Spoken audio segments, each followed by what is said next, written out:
السلام علیکم ورحمۃ اللہ وبرکاتہ۔ بسم اللہ الرحمن الرحیم۔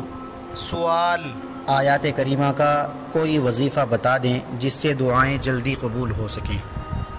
جواب: آیت کریمہ لا الہ الا انت سبحانک انی کنت من الظالمین خود دعاؤں کی قبولیت کا وظیفہ ہے۔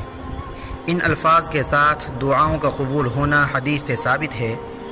رسول اللہ صلی اللہ علیہ وآلہ وسلم نے ارشاد فرمایا کہ ذُو-النُّون یعنی یونس علیہ السلام کی وہ دعا جو انہوں نے مچھلی کے پیٹ کے اندر مانگی تھی، یعنی لا الہ الا انت سبحانک انی کنت من الظالمین، جو مسلمان بھی اپنے کسی بھی مقصد کے لیے ان کلمات کے ساتھ دعا کرے گا، اللہ تعالی اس دعا کو قبول فرمائیں گے۔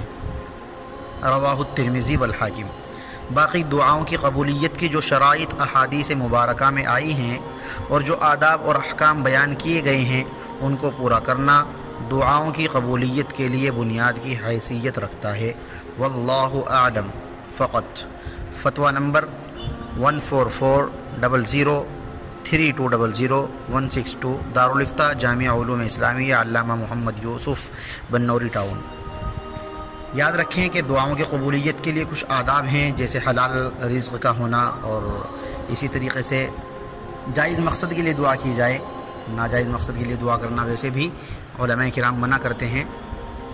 تو یہ جو دعا ہے جس کو آیت کریمہ کہا جاتا ہے، یہ جس مقصد کے لیے بھی انسان دعا کرے گا، رسول خدا صلی اللہ علیہ وسلم نے ارشاد فرمایا کہ اللہ تعالیٰ اس دعا کو قبول فرمائیں گے۔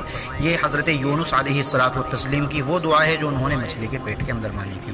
اللہ رب العزت ہم تمام کو جائز مقصدوں کے لیے دعا کرنے کی توفیق عنایت فرمائے اور ہماری دعاؤں کو قبول فرمائے۔ وآخر دعوانا ان الحمد للہ رب العالمین۔ السلام علیکم ورحمۃ اللہ وبرکاتہ۔